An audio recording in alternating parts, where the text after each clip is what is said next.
नमस्कार दोस्तों, आज हम जिस विषय पर चर्चा करने जा रहे हैं वो टॉपिक है ऊष्मा। ऊष्मा ऊर्जा का ही एक रूप होती है। अन्य शब्दों में कहें तो जब दो वस्तुओं के तापमान में अंतर होने के कारण उनके मध्य ऊर्जा के आदान प्रदान के फलस्वरूप उनके तापमान में होने वाली वृद्धि या कमी को ही हम ऊष्मा कहते हैं। शीतकाल में हम छाया में ठंड का अनुभव करते हैं, जबकि धूप में जाने पर हमें अच्छा महसूस होता है, तथा ग्रीष्म काल में हम धूप में गर्मी का अनुभव करते हैं। छाया में हमें अच्छा लगता है। ये सभी बातें हमें ऊष्मा के अंतर होने के कारण ही अनुभव होती हैं। कुछ वस्तुएं दूसरी वस्तु से गर्म होती हैं, परंतु वही वस्तु किसी अन्य वस्तु की तुलना में हमें ठंडी लगती है। इसे हम निम्नलिखित प्रयोग द्वारा सिद्ध कर सकते हैं। हम 3 गिलास लेकर ए गिलास में गर्म जल, बी गिलास में ठंडा तथा सी गिलास में गुनगुना जल लेंगे। अब हम अपने एक हाथ की अंगुली ए गिलास वाले जल में, दूसरे हाथ की अंगुली बी गिलास वाले जल में डालेंगे। अब दोनों हाथों की अंगुलियों को सी गिलास में डालते हैं। आप बताओ, आपने क्या अनुभव किया? मुझे कमेंट बॉक्स में जाकर ये कमेंट्स ज़रूर करना कि आपने क्या अनुभव किया। ताप मापन। ताप मापने की युक्ति को तापमापी कहते हैं। मानव शरीर का तापमान ज्ञात करने के लिए डॉक्टरी थर्मामीटर का उपयोग किया जाता है। इसमें एक लंबी बारीक समान व्यास वाली कांच की नली होती है, जिसके एक सिरे पर पारे से भरा बल्ब लगा होता है।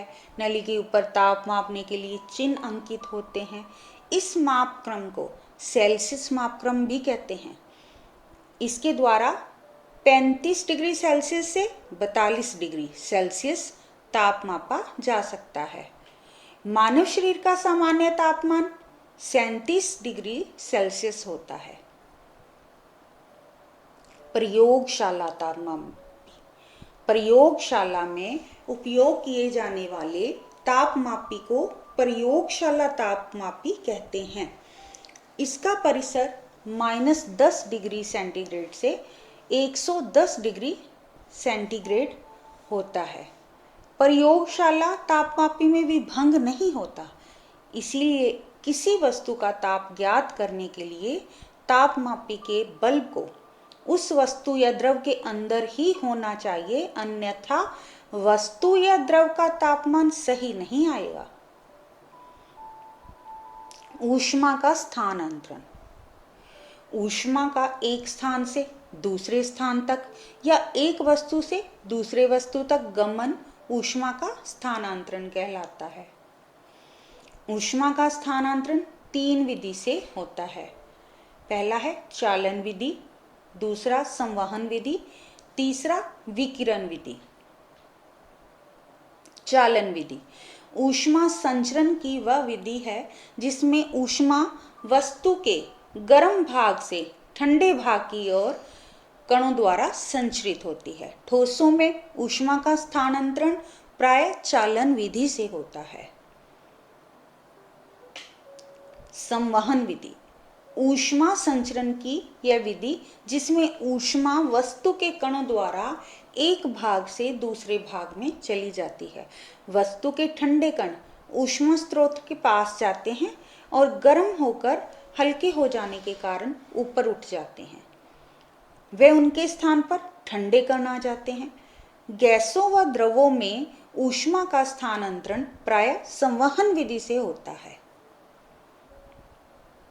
तीसरा है विकिरण ऊष्मा संचरण की वह विधि जिसमें ऊष्मा एक वस्तु से दूसरी वस्तु की ओर सीधी रेखा में गमन करती है और वह बीच के माध्यम को गर्म नहीं करती। विकिरण द्वारा ऊष्मा स्थानांतरण के लिए किसी माध्यम की आवश्यकता नहीं होती। सूर्य से हमें ऊष्मा इसी विधि से प्राप्त होती है। समीर, समुद्र समीर। तटीय क्षेत्रों में दिन के समय थल भाग जल भाग से जल्दी गर्म हो जाता है, जिससे वहां की वायु गर्म होकर ऊपर उठ जाती है और उसका स्थान लेने के लिए समुद्र की तरफ से ठंडी वायु थल भाग की ओर बहने लगती है, जिसे समुद्र समीर कहते हैं। थल समीर। तटीय क्षेत्रों में रात के समय थल भाग जल भाग की तुलना में जल्दी ठंडा हो जाता है, जिससे वहां की वायु गर्म होकर ऊपर उठ जाती है। उसका स्थान लेने के लिए थल की तरफ से वायु जल भाग की ओर बहने लगती है, जिसे थल समीर कहते हैं। गर्मियों में हमें सफेद कपड़े या हल्के रंग के कपड़े पहनना पसंद किया जाता है। क्यों? क्योंकि सफेद रंग के कपड़े ऊष्मा को परिवर्तित कर देते हैं, जिससे हमें कम गर्मी लगती है। इसीलिए गर्मियों में सफेद रंग के कपड़े पहनना पसंद किया जाता है। सर्दियों में गहरे रंग के कपड़े पहनना पसंद करते हैं। क्यों? क्योंकि गहरे रंग के कपड़े ऊष्मा को अवशोषित कर देते हैं। ऊष्मा से हमारा शरीर गर्म रहता है, जिससे हमें सर्दी नहीं लगती। इसलिए सर्दियों में हम गहरे रंग के कपड़े पहनना पसंद करते हैं। दोस्तों, यदि आपको ये टॉपिक पसंद आया हो तो आप इस चैनल को सब्सक्राइब ज़रूर करें, ताकि आपको इस विषय पर और जानकारियाँ मिलती रहें।